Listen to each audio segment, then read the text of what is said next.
Hello friends. तो वैसे तो गवर्नमेंट की बहुत सारी पॉलिसीज में चेंज आता रहता है, बट इस बार हम कुछ अलग लेकर के आए हैं और हम एक नई सीरीज चालू कर रहे हैं। और उस सीरीज का नाम है सीएस से चर्चा, जहां पे हम ये ट्राई करेंगे कि अलग अलग सीएस को इनवाइट करें और अलग अलग टॉपिक्स पे डिस्कशन करें, whether it's related to finance और रिलेटेड टू एमएसएमईज। तो इस बार का जो टॉपिक है वो एमएसएमई से रिलेटेड है, जो कि गवर्नमेंट से पॉलिसी से रिलेटेड थोड़ा सा चेंज हुआ है काफी टाइम पहले। उस पर हम अपना डिस्कशन करने वाले हैं। So for that we have invited our special guest mister CA Dhrupad.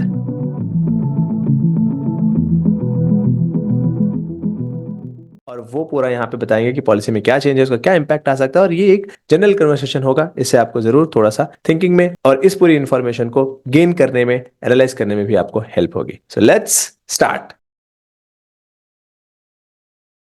Welcome Dhrupad ji. So हमारे नए एपिसोड सीए पे चर्चा के साथ। और गाइस, एक्चुअली ध्रुपद जी से एक बात हो रही थी हमारी फोन पे, और उसी समय ध्रुपद जी ने एक एमएसएमई में बहुत अलग टाइप का डेवलपमेंट हो रहा है और इन्होंने वो बात हाईलाइट की। सो हमें लगा कि डेफिनेटली इस बात को हमें आप लोगों तक पहुंचाना चाहिए, और जो भी एमएसएमई बिजनेस में हो आपको हो सकता है इससे बेनिफिट हो और आपका नॉलेज एनहांसमेंट हो। सो ध्रुपद जी, थोड़ा सा आप बता सकते हैं कि एमएसएमई में क्या डेवलपमेंट हो रहा है? क्या ये 45 डेज का साइकिल जो आपने थोड़ा सा बताया था, अगर आप यहाँ पे बता पाए, वो क्या है? गवर्नमेंट ने एक नया लॉ लाया है और नया सेक्शन ऐड किया है। सेक्शन क्या क्लॉज में ऐसा डाला है उन्होंने कि अगर हम्म आप एमएसएमई के पास से आपने मटेरियल लिया है, मटेरियल या सर्विस ली हुई है, तो हम्म। आपको को 45 डेज के अंदर पेमेंट कर देना है। Then only you can claim this expense as your business expense, otherwise you can not. ओ, तो तो अगर सपोज करो, मैं इसको एक बार दूसरे एंगल से पूछता हूँ। मान लो मैं एक बड़ी कंपनी हूँ और मैंने एमएसएमई से कोई सर्विस ली। एग्जांपल के लिए, जैसे मैं एक बड़ी पेंट कंपनी हूँ और मैंने उनको बोला कि मेरे लिए एक डब्बा बनाओ, मतलब पेंट का डब्बा बनाओ, और वो वहां पे गवर्नमेंट ने बोला कि 45 डेज के अंदर मुझे, यानी बड़ी कंपनी को, एमएसएमई को, उनका जो भी सेटलमेंट है वो कर देना है। करेक्ट? करेक्ट। तो पहली बार देखने में, जब इसको फर्स्ट व्यू से देखते हैं, तो ऐसा लगता है कि ये तो अच्छी बात है, एमएसएमईओ के लिए तो ये अच्छी बात है। तो इसमें गड़बड़ कहाँ है? तो अच्छी बात है या नहीं है हाँ। वो हम थोड़ी देर में पता चल जाएगा, ठीक है। ओके। ओके। सो हुआ क्या कि हम्म। अभी बड़ी कंपनी जो आपने बताई उसको 45 डेज में पेमेंट करना है, लेकिन पहले ये करेक्ट। चेक करते हैं कि आज वो कितने दिन में पेमेंट कर रहे हैं। हाँ, ये पॉइंट तो मिस हो गया, बताइए फिर। आज आज वो लोग क्या कर रहे हैं। आज स्टील इंडस्ट्री 120 दिन पे चलती है, केमिकल इंडस्ट्री 100 से 120 दिन चलती है, और टेक्सटाइल इंडस्ट्री भी 120 दिन के आसपास चलती है। खाली हम्म। आईटी इंडस्ट्री ऐसी है जो 30 दिन या एडवांस पेमेंट पे काम करती है। बाकी ओ। आप ऑल इंडस्ट्री, मैं तो ये तीन नाम लिया है, मैं तो हम्म बोलता हूँ आप हर कोई इंडस्ट्री ले लो, आप सिरामिक इंडस्ट्री ले लो, बिल्डिंग मटेरियल इंडस्ट्री ले लो, हर कोई इंडस्ट्री में जो हम्म पेमेंट टर्म है ना वो 90 से 120 दिन है at least. Textile is extreme case जहां पे 180 दिन की पेमेंट टर्म है। तो हम्म अभी क्या हो रहा था कि private company was enjoying this credit terms. MSME से हम्म माल लिया है, लेट अस से 2 लाख रुपए का माल लिया, they don't need to hmm. Pay this 2 lakh rupees to the MSME till 120 days. So got it. technically, this is a working capital enjoyed by big company or whoever it is buying. Even if correct. it is a MSME भी MSME से bye करता है ना, तो वो MSME भी ये enjoy करता था। बट हम्म गवर्नमेंट बोलती है नहीं भाई, तुम लोगों का 120 दिन साइड में रखो,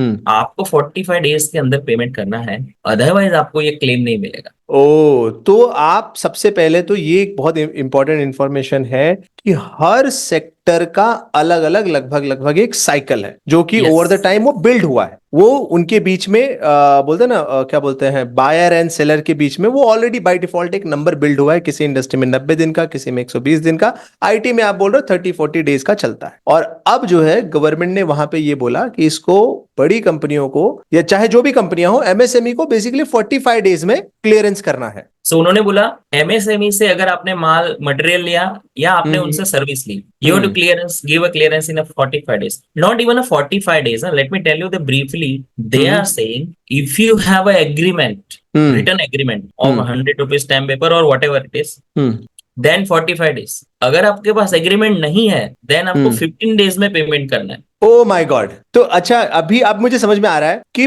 पहली नजर में ये जो फायदे की चीज लग रही थी, जबकि उस इंडस्ट्री ने ऑलरेडी सप्लाई एंड डिमांड के बेस पे जब एक डेट सेट कर रखी है और एवरीवन इज मोटा मोटी, आई वुड से कन्विंस्ड, पूरी इंडस्ट्री उस पे चल रही है, अब ये 45 डेज हो जाएगा, तो जो लोग एमएसएमई से लेना चाह रहे थे वो तो थोड़ा कन्नी काटेंगे। करेक्ट। वो लोग क्या सोचेंगे कि करेंगे, अभी कुछ बड़ी कंपनी क्या हाँ करेगी लोकेश, हाँ कि वो हाँ बोलेगी यार फिर तो मैं एमएसएमई से माल ही क्यों लूं, साला मेरे 45 डेज में सेटल करना है। उससे अच्छा दे हाँ will by material from the big मछली ओनली। हाँ। तो उनके पास जो एक बेनिफिट था, ये जो गवर्नमेंट ने इनको बेनिफिट देने का ट्राई में भी किया, वो बैकफायर कर जाएगा उल्टा। बैकफायर करने लगा है लोकेश ऑलरेडी। ओ। मेरे खुद के क्लाइंट है जो बोल रहे हैं सर हमें एमएसएमई नंबर कैंसिल करके दे दो, ओ। Because they have to give a declaration to the big company that we are hmm. not under MSME, kindly purchase material from us with the 120 days payment term. Oh my God. तो ये जो आवाज है, और ये हम I think phone पे भी बात कर रहे थे तो हमें भी समझ में आ रहा था, ये आवाज समहाउ घूमते घूमते गवर्नमेंट तक पहुंचनी चाहिए, चाहे जैसे पहुंचे, चाहे जो पहुंचाए, बट एटलीस्ट उनको ये पहुंचे ताकि इसके बारे में दोबारा रिव्यू किया जाए, या फिर और ज्यादा True. फीडबैक लेकर के फिर उसके बाद इसको इम्प्लीमेंट किया जाए। Correct.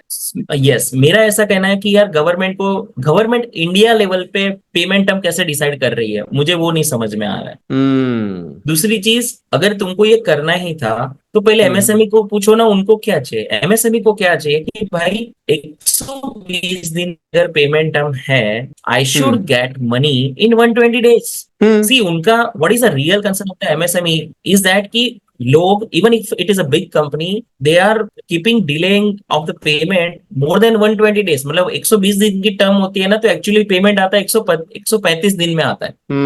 That's the problem of the MSME. तो गवर्नमेंट को क्या करना चाहिए था कि भाई 100 जो भी आपकी पेमेंट टर्म है, what ever is your payment term, उसके अंदर अगर पेमेंट हो गया तो आपको हम्म। अलाउ होगा, अदरवाइज नहीं होगा। तो उससे क्या होता था कि बड़ी कंपनी भले इनसे काम करे, बट वो मेक श्योर करे कि भाई 120 दिन के पहले पहले 10 दिन पहले पेमेंट तो कर ही देगी। यहाँ पे क्या हो हम्म। गया, कंपनियां धंधा करना ही बंद कर दिया उनके साथ। अभी हम्म। छोटी एमएसएमई होती है ना लोकेश, कैसा होता है, हमारे इतने सारे क्लाइंट हैं, उनके पास बड़े एक ही क्लाइंट होते हैं, मतलब there only hmm. One client, their whole company is surviving on that. उनके अभी ऑलमोस्ट शायद 45-50 एम्प्लॉइज है, मतलब हम्म। लेबर एंड एवरीथिंग मिला के, वो पूरी एक ही कंपनी पे सर्वाइव कर रहे हैं ना। वो कंपनी उनके साथ ऐसा कर रही है तो वो क्या करेगा, वो बोलेगा भाई नंबर कैंसिल करो, नहीं चाहिए मुझे हम्म। एमएसएमई ना। हम्म। एमएसएमई का सर्टिफिकेट निकालने से शांति नहीं है। उन्होंने लोन लिया हुआ है, मेरे कस्टमर ने, हम्म। जो भी क्लाइंट है, उन्होंने लोन लिया हुआ हम्म। है, जो उनको 10% की लोन थी, जो 8% में पड़ रही है, 2% का बेनिफिट ले रही है। हम्म। अब क्या होगा, बैंक उनको बोलेंगे तुम तो एमएसएमई नहीं हो, तो अभी तुम्हें 10% हाँ, इंटरेस्ट देना है। तो या तो इंटरेस्ट छोड़ दो या बिजनेस छोड़ दो, जाहिर सी बात है वो इंटरेस्ट छोड़ेंगे, बिजनेस को भाई बट सबको ही रखना चाहेगा। हाँ, अभी उसने लोन इसके लिए हाँ। ली थी क्योंकि वो 120 दिन का जो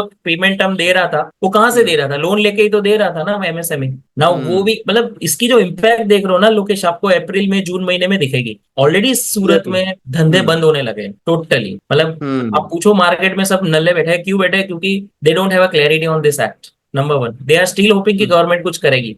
और ये एग्जैक्टली कब आया है ये आया था शायद, हुआ टाइम, बहुत टाइम हुआ, लेकिन उसको कंफर्म कर दिया ये वाले बजट में। अच्छा, ये जो अभी इंटरिम बजट था उसमें कंफर्म कर दिया कि भाई अब कंफर्म कर ये। दिया, बिकॉज ये विथ इफेक्ट फ्रॉम 1/4/23 आया हुआ है कि 1/4/2023 से ये एप्लीकेबल कर दिया है उन्होंने, बैकडेट से ही कर ओ। दिया है सीधा। अच्छा, तो आई थिंक एक चीज मुझे समझ में आई कि भले, अच्छा, एक एक एंगल से मैं और ये क्वेश्चन पूछता हूँ। मान लो गवर्नमेंट के एंगल से देखो, तो अगर हर कंपनी और हर डॉक्यूमेंट अलग अलग तरीके से होगा, किसी का 120 दिन का, किसी का 100 दिन का, तो इसमें बहुत ज्यादा ओवर कॉम्प्लिकेशंस भी तो आ ही सकते हैं। फिर सब लोग अपना अपलोड करेंगे कि भाई मेरा कॉन्ट्रैक्ट तो ये है, मेरा कॉन्ट्रैक्ट तो वो है। क्या इस तरह का कॉम्प्लिकेशन आ सकता है? देखो आ सकता है लोकेश, तो आप 90 दिन कर दो ना। 45 डेज क्या होता है यार, बिल मटेरियल, अभी जैसे कश्मीर से मटेरियल निकला ना, तो हम्म। गुजरात में पहुंचने के लिए उनको वैसे भी 5 दिन लगते हैं। ठीक है, अलग आप अलग बोल रहे हो मटेरियल पे डिपेंड करेगा। करेक्ट। इनवॉइस डेट से आप 15 दिन में पेमेंट करने की बात हो रही हम्म। है। 15 दिन में तो हम्म। लोग बिल बुक भी नहीं करते हैं आज, कितने लोग। एक्चुअली मुझे एक चीज समझ में आ रही है कि ये एक तो इंडस्ट्री स्पेसिफिक थोड़ा कर सकते हैं अगर करना भी हो तो। जैसे इंडस्ट्री में अगर ऑलरेडी 40 दिन चल रहा है, जैसे आईटी में, तो 50 दिन पे वो लॉक इन कर सकते हैं कि भाई 50 दिन तुम्हारा क्रॉस हुआ, जो एवरेज चल रहा है उसके ऊपर गए तो हम कुछ कर सकते हैं। या जैसे आपने बोला दूसरी इंडस्ट्रियों में 90 चल रहा है या किसी में 180 भी चल रहा है, तो उसी को एक लॉक इन मान के उन्हीं से लोगों से डिस्कस करके और उसके ऊपर का, यानी इंडस्ट्री स्पेसिफिक कर दे तो 4 या 5 ही होगा, और उसके बाद मेनली पूरा काम हो जाएगा, instead of going with direct client and इसके बीच में, क्योंकि फिर वो बहुत सारे डिस्प्यूट्स होंगे कि मेरा तो ये एग्रीमेंट था, वो एग्रीमेंट था, ऐसा वैसा। करेक्ट। बट एट हाँ हाँ, लीस्ट इंडस्ट्री स्पेसिफिक तो समझ में आ रहा है कि कंसिडर करना चाहिए instead of blanket 45 days. Yes definitely.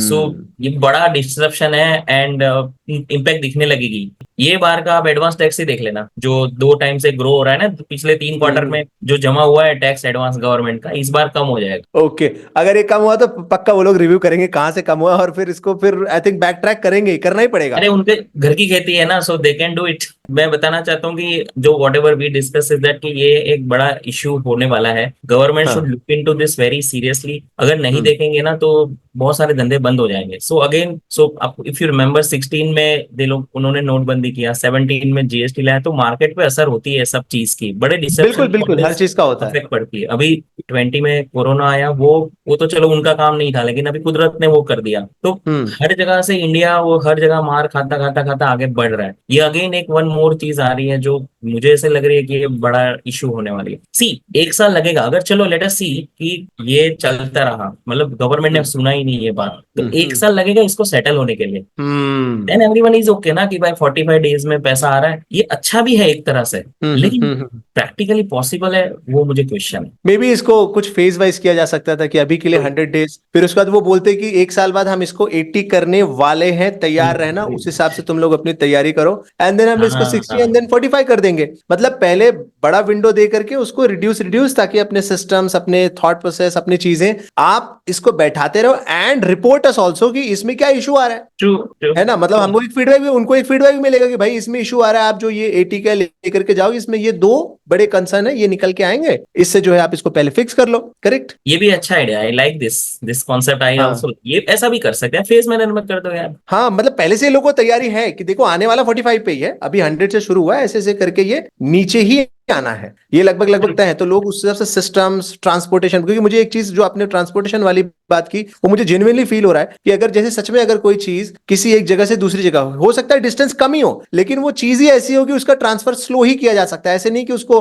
आराम से धक्के मार के जल्दी से भेज दो। ऐसे बहुत सारी चीजें होती है, बहुत सारी चीजों करेक्ट। का इस तरह से ट्रांजेक्शन होता है, ट्रांसफर होता है। तो ऐसे केस में उनको अल्टरनेटिव ढूंढने पड़ेंगे कि भाई ये पूरा साइकिल कैसे हम 45 डेज में कंप्लीट कर पाए बेहतर तरीके से, ताकि हमें सेटलमेंट भी करने का पूरा मौका मिले। True true. तो इस तरह का शायद से कुछ वो कर सकते हैं। तो दो हमने थॉट यहाँ पे एक रखे इस मंथन में, इस डिस्कशन में समझ में आया। एक, या तो इंडस्ट्री स्पेसिफिक थोड़ा कुछ किया जाए, या फिर अगर जनरलाइज भी करना है तो टॉप से चालू करके उसको पहले से ही अनाउंस किया जाए कि हम इसको डाउन कर देंगे, ताकि लोग तैयारी रखें। करेक्ट। तो ये था अपना आज का डिस्कशन। आई होप बाकी लोग को भी जो सुन रहे हैं उनको भी मजा आई होगी इस डिस्कशन से। इसके अलावा आपके कुछ क्वेश्चंस हैं, कुछ थॉट है जो आप डायरेक्ट सीए से पूछना चाहते हो, you can type in comment box. We will see you in next video. Thank you so much. Jai Hind and bye thank you. Bye Jai Hind. And good night Dhrupad.